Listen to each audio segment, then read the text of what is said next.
Hello दोस्तों, आज के इस वीडियो में हम कक्षा 9वीं विषय विज्ञान का अर्धवार्षिक परीक्षा का रियल पेपर देखने वाले हैं, जिसमें से आपसे 100% जो है आपका पेपर आएगा। आपका कल पेपर है, 7 दिसंबर को आपका विज्ञान विषय का पेपर है। तो हम रियल पेपर के साथ साथ आपको इसका सॉल्यूशन भी बताएंगे।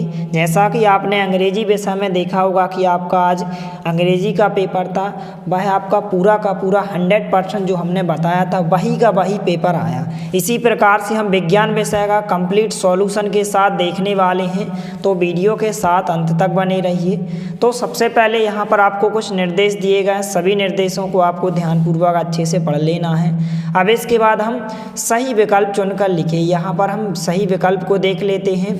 पहला प्रश्न है, निम्न में से किस पदार्थ में जो है ऊर्ध्वपातन की क्रिया होती है? तो यहाँ पर इसमें से जो है चौथे नंबर का जो ऑप्शन है द नंबर का अमोनियम क्लोराइड, इसका यह आंसर होगा, आप टिक कर सकते हैं। दूसरा प्रश्न है, सममांगी मिश्रण का उदाहरण है। तो यहाँ पर जो कोलाइड ही होता है, जो कोलाइड विलयन होता है, यह सममांगी मिश्रण का उदाहरण होता है। तो यहाँ पर सा नंबर का ऑप्शन है, इसका आंसर होगा। तीसरा प्रश्न है, अत्यधिक क्रियाशील धातु होती है। तो यहाँ पर सोडियम जो होता है, यहाँ पर सा नंबर का ऑप्शन दिया गया है, सोडियम अत्यधिक क्रियाशील धातु होती है। इसके बाद जो चौथा प्रश्न है कि पौधों की पत्तियों में पाए जाने वाला हरे रंग का वर्णनक होता है, तो क्या होता है? यहाँ पर क्लोरोफिल होता है। क्या होता है? क्लोरोफिल होता है। तो बा नंबर का ऑप्शन इसका उत्तर होगा। पांचवा प्रश्न है, जीवन की मौलिक इकाई होती है। तो जीवन की मौलिक इकाई क्या होती है? कोशिका। आ नंबर का विकल्प इसका उत्तर होगा। इसके बाद छठवां प्रश्न है कि गुरुत्वाकर्षण का नियम किस वैज्ञानिक ने प्रस्तुत किया? तो न्यूटन ने दिया था। तो सभी विद्यार्थियों से निवेदन है कि यदि आप चैनल पर नए हैं तो प्लीज़ चैनल को सब्सक्राइब कीजिए और आप हमारे चैनल के साथ जुड़ जाइए, क्योंकि इसी तरह आपको 100% रियल पेपर आपके सभी ज़िलों में पूछे जाएंगे। यहाँ पर हम आपको पेपर बताने वाले हैं, इसलिए चैनल को सब्सक्राइब ज़रूर करें। इसके बाद हम इन सभी प्रश्नों के उत्तर जो हैं एक साथ देखने वाले हैं। तो इस प्रकार से यहाँ पर आप देख सकते हैं प्रश्न क्रमांक 1 के सभी प्रश्नों के उत्तर हो जाएंगे। इनको आप अच्छे से इनका आप स्क्रीनशॉट ले सकते हैं और इनको आपको अच्छे से तैयार कर लेना है इस प्रकार से।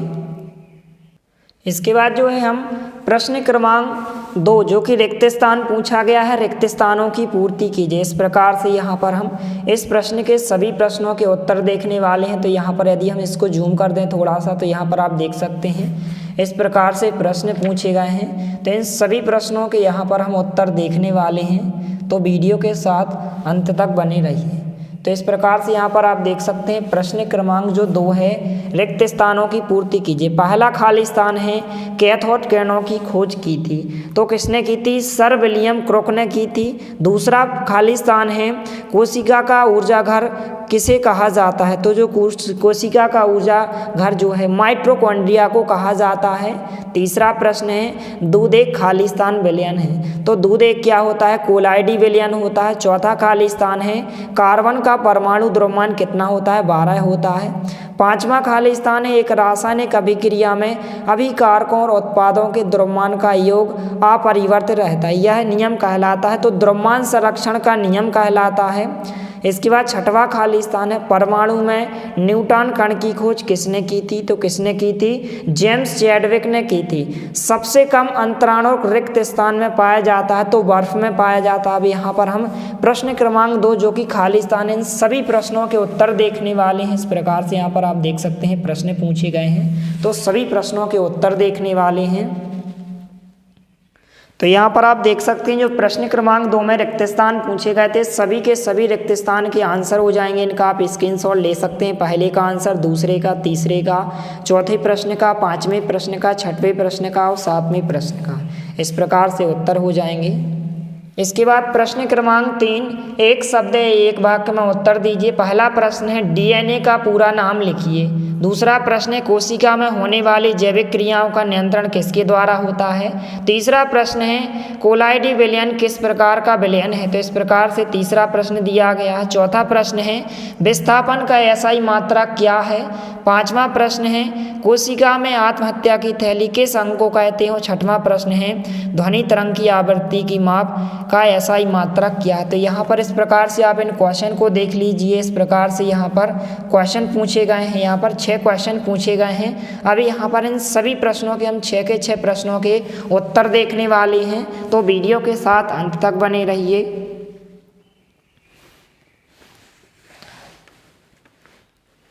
तो यहाँ पर आप देख सकते हैं कुछ इस प्रकार से यहाँ पर 6 के 6 प्रश्नों के यहाँ पर उत्तर हो जाएंगे। इस प्रकार से आप इनका स्क्रीनशॉट भी ले सकते हैं। पहले का आंसर डीऑक्सीराइबो न्यूक्लिक अम्ल होगा, दूसरे का आंसर केंद्रक होगा, चौथे का आंसर बिस्मांगी विलयन होगा और चौथे का उत्तर मीटर होगा, पाँचवें का आंसर लाइसोसोम होगा, छठवें प्रश्न का उत्तर हाइड्रज HZ होगा। इस प्रकार से आप उत्तर लिखेंगे।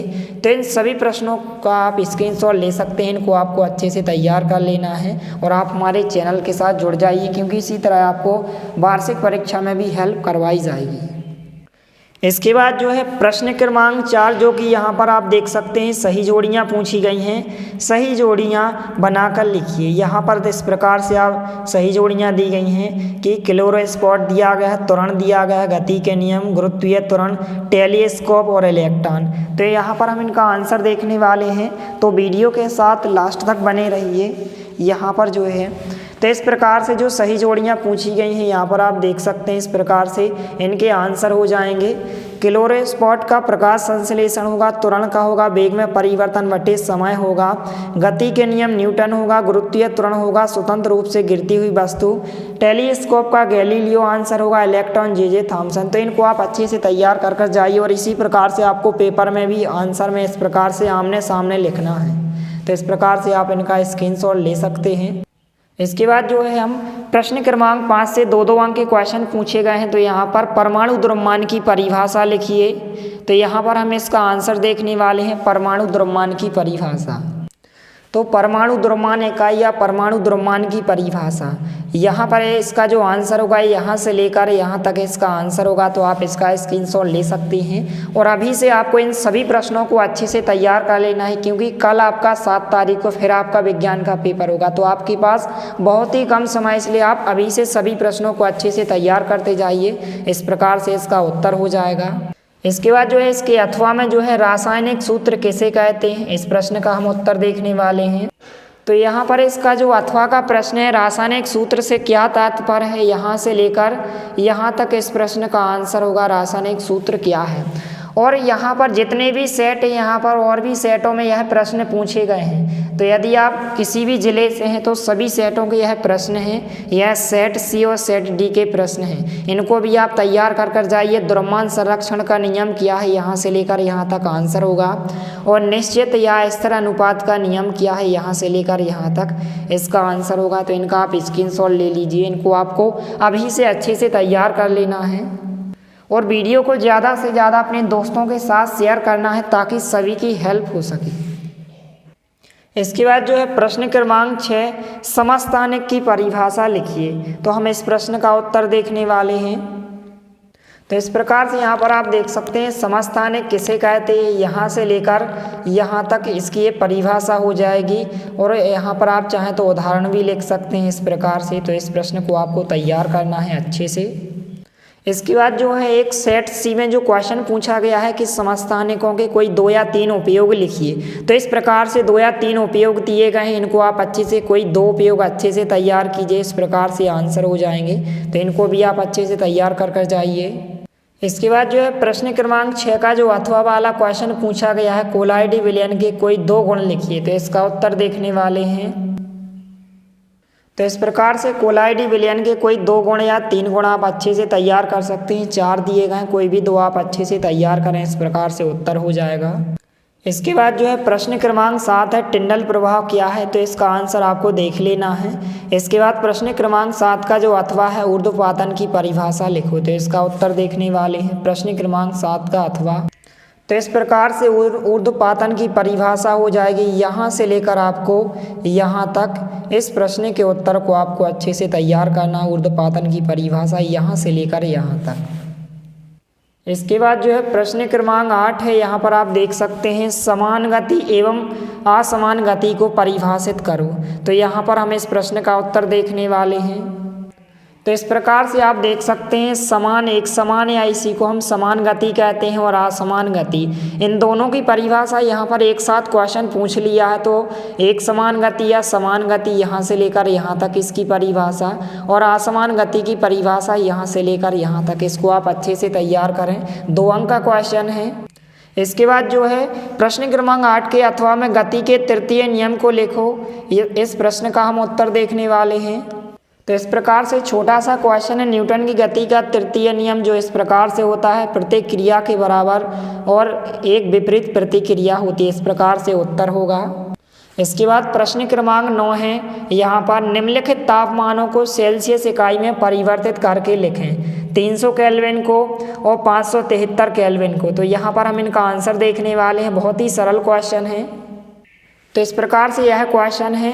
तो यहाँ पर आपको जो है इन केल्विन को 300 केल्विन को और 573 केल्विन को आपको डिग्री सेल्सियस में परिवर्तित करके लिखना है, सेल्सियस इकाई में। तो आप क्या करेंगे, जो भी है यहाँ पर आप 273 में से इस 300 को क्या कर देंगे, यहाँ पर जो बड़ी संख्या है इसमें से आप 273 को माइनस करेंगे। जैसे यहाँ पर 300 दिया गया है तो 300 में से आप क्या घटाएंगे, 273, क्योंकि केल्विन जो होता है यहाँ पर जो यदि आप सेल्सियस में परिवर्तित करेंगे तो आप कितना माइनस करेंगे, 273। तो 300 में से यदि हम 273 को माइनस करेंगे इस प्रकार से k माइनस 273, k की जगह k का मान कितना रखेंगे, 300 और 273 को हम घटाएंगे इस प्रकार से। तो आंसर कितना होगा, 27 डिग्री सेल्सियस। इसी प्रकार से 573 में से हम 273 को माइनस करेंगे तो यहाँ पर घटाने पर 300 डिग्री सेल्सियस। इस प्रकार से आप आसानी से जो है केल्विन से डिग्री सेल्सियस में आप परिवर्तित कर सकते हैं। दोनों को आपको अच्छे से तैयार कर लेना है। इसके बाद जो है इसके अथवा में जो है संयोजकता किसे कहते हैं, इस क्वेश्चन को आपको देख लेना है। इसके बाद प्रश्न क्रमांक 10 है, चाल एवं वेग में कोई 2 अंतर लिखिए। इसके अथवा का क्वेश्चन है, दूरी एवं विस्थापन में कोई 2 अंतर लिखिए। तो हम इन दोनों प्रश्नों के उत्तर एक साथ देखने वाले हैं, आपको अच्छे से तैयार कर लेना है। तो सबसे पहले चाल और वेग में यहाँ पर कोई भी आप 2 या 3 अंतर अच्छे से तैयार करें। इस प्रकार से अंतर दिया गया है तो इसका आप स्क्रीनशॉट ले सकते हैं। इस प्रकार से आपको अच्छे से तैयार करके जाना है। इसके बाद इसके अथवा में जो पूछा गया है दूरी और विस्थापन में अंतर, दोनों प्रश्नों को आपको अच्छे से तैयार करना है। कोई भी आप 2 या 3 अंतर आप अच्छे से तैयार कर सकते हैं, इनमें से कोई भी अंतर आप। तो इस प्रकार से उत्तर हो जाएगा दूरी और विस्थापन में 2 अंतर। इसके बाद प्रश्न क्रमांक 11 है, इस प्रकार से ऊतक की परिभाषा लिखिए और इसके अथवा के क्वेश्चन औसत चाल की परिभाषा, इसको आपको देख लेना है। ऊतक की परिभाषा लिखिए, इसका हम उत्तर देखने वाले हैं। तो इस प्रकार से जो है ऊतक की परिभाषा लिखिए, छोटी सी परिभाषा है, 2 अंक में पूछी गई। यहाँ से लेकर आपको इस प्रकार से आपको यहाँ तक अच्छे से तैयार करना है, इस प्रश्न का उत्तर हो जाएगा। इसके बाद प्रश्न क्रमांक 12 इस प्रकार से गुरुत्वाकर्षण का सार्वत्रिक नियम क्या है, अथवा में पूछा गया है उत्प्लावकता किसे कहते हैं। तो दोनों प्रश्नों के उत्तर देखने वाले हैं। तो सबसे पहले गुरुत्वाकर्षण नियम को सार्वत्रिक नियम क्यों कहा जाता है, यहाँ से लेकर यहाँ तक इसका उत्तर होगा। तो इसको आप अच्छे से नोट कर लीजिए, इसको आपको तैयार करना है।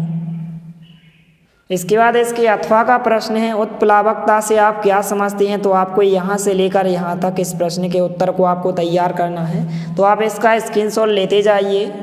इसके बाद जो है प्रश्न क्रमांक 13 है, स्थितिज ऊर्जा को परिभाषित कीजिए, अथवा में पूछा गया है गतिज ऊर्जा को परिभाषित कीजिए। तो दोनों प्रश्नों के उत्तर देखने वाले हैं। तो छोटा सा प्रश्न है, गतिज ऊर्जा से आप क्या समझते हैं। किसी गतिमान पिंड में उसकी गति के कारण उत्पन्न ऊर्जा को गतिज ऊर्जा कहते हैं। इसके बाद स्थितिज ऊर्जा किसे कहते हैं हम देखने वाले हैं। तो स्थितिज ऊर्जा किसे कहते हैं, परिभाषा दी गई है कि किसी वस्तु में उसकी स्थिति अथवा विशेष आकार के कारण जो ऊर्जा होती है उसकी स्थितिज ऊर्जा कहते हैं। इसका SI मात्रक जूल होता है। तो आप यहाँ से लेकर यहाँ तक इसको अच्छे से तैयार करें।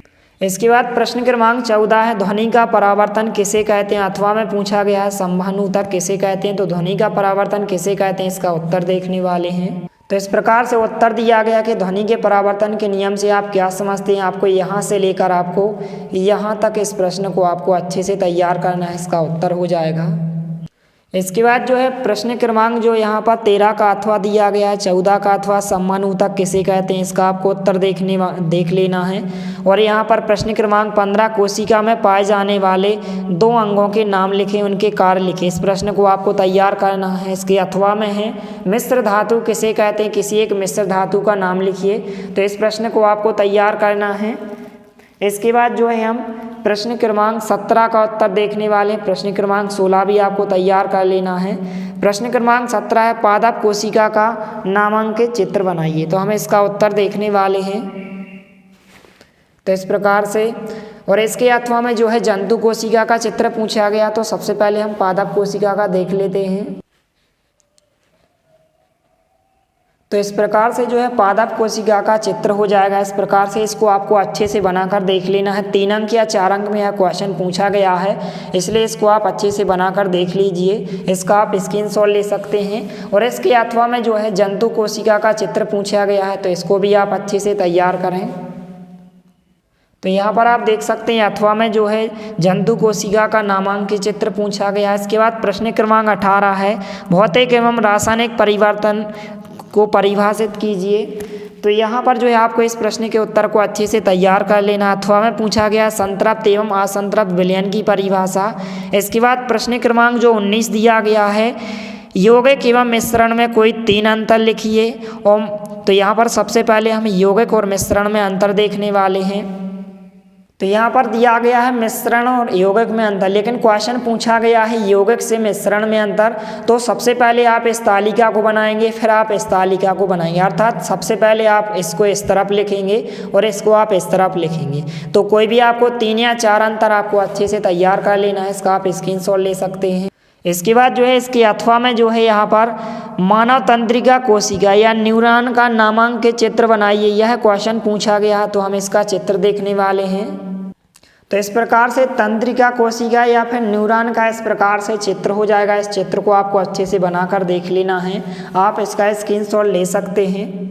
इसके बाद प्रश्न क्रमांक 20 जो पूछा गया है रेखित पेशी तथा अरेखित पेशी की परिभाषा लिखिए, या फिर अंतर भी पूछा गया है। और सममांगी एवं विषमांगी विलयन की परिभाषा या फिर अंतर, तो इन दोनों प्रश्नों के उत्तर देखने वाले हैं। तो सबसे पहले सममांगी मिश्रण और विषमांगी मिश्रण में इनको आपको अच्छे से अंतर तैयार कर लेना है। इसके बाद जो है रेखित पेशी और अरेखित पेशी, इस प्रकार से आपको इनके कोई भी 3 अंतर अच्छे से तैयार करना है। इस प्रकार से और इस प्रकार से। इस तालिका को आपको नहीं पढ़ना है, केवल आपको रेखित पेशी और अरेखित पेशी इन दोनों में आपको अच्छे से अंतर तैयार करना है। तो आप इसका स्क्रीनशॉट ले सकते हैं।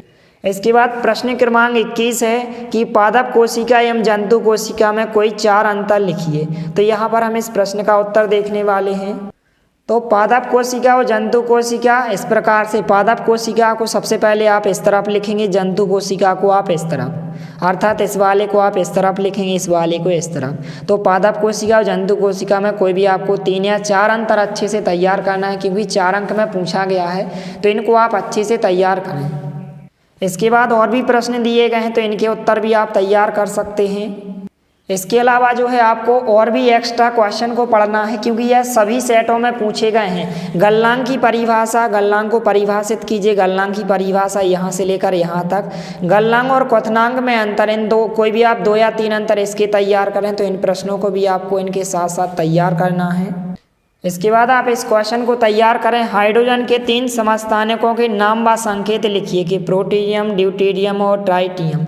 इस प्रकार से इनको आप तैयार करें। और इस प्रकार से 3 कक्षाओं वाले बोर के परमाणु मॉडल का चित्र, इस प्रकार से यह क्वेश्चन भी पूछा जाता है। तो इसको भी आप तैयार करें। इसके बाद आपको इस प्रश्न को भी पढ़कर जाना है कि समस्थानिक और संभारक में आपको कोई भी 2 या 3 अंतर अच्छे से तैयार करना है, क्योंकि यह सेट सी में क्वेश्चन पूछा गया है। तो इसको भी आप तैयार करें। इसके बाद आपको इस प्रश्न को भी अच्छे से पढ़कर जाना है कि कोशिका का कौन सा अंग कोशिका का बिजली घर कहलाता है और क्यों, या माइटोकॉन्ड्रिया को कोशिका का बिजली घर क्यों कहते हैं। यहाँ से लेकर यहाँ तक इसका आंसर होगा। तो इसको आप अच्छे से तैयार कीजिए। इसके बाद जो है आपको प्रोकैरियोटिक कोशिका तथा यूकैरियोटिक कोशिका में आपको कोई भी 3 या 4 अंतर आपको अच्छे से तैयार करना है। यह सेट बी में क्वेश्चन पूछा गया है। तो इसको भी आप तैयार करें। इसके बाद जो है इन तीनों प्रकार के रेसों के नामांकित चित्र आपको अच्छे से बनाकर देख लेना है। यह जो है सेट सी में क्वेश्चन पूछा गया है, तो इन तीनों प्रकार के रेसों के चित्र आप अच्छे से बनाकर देख लीजिए। इसके बाद जो है आपको इस क्वेश्चन को भी तैयार करना है कि जब कोई गतिशील बस अचानक रुकती है तो आप आगे की ओर झुक जाते हैं, और जब ब्रह्मावस्था से गतिशील होती है तो पीछे की ओर हो जाते हैं, क्यों? तो यहाँ से लेकर यहाँ तक इसका आंसर होगा। तो इस प्रकार से इन सभी प्रश्नों को आप अच्छे से तैयार करें। यदि आप इन सभी प्रश्नों को अच्छे से तैयार कर लेते हो तो आप केवल एक ही दिन में 60+ स्कोर कर सकते हो। तो मिलते हैं अगले वीडियो में, तब तक के लिए जय हिंद, वंदे मातरम।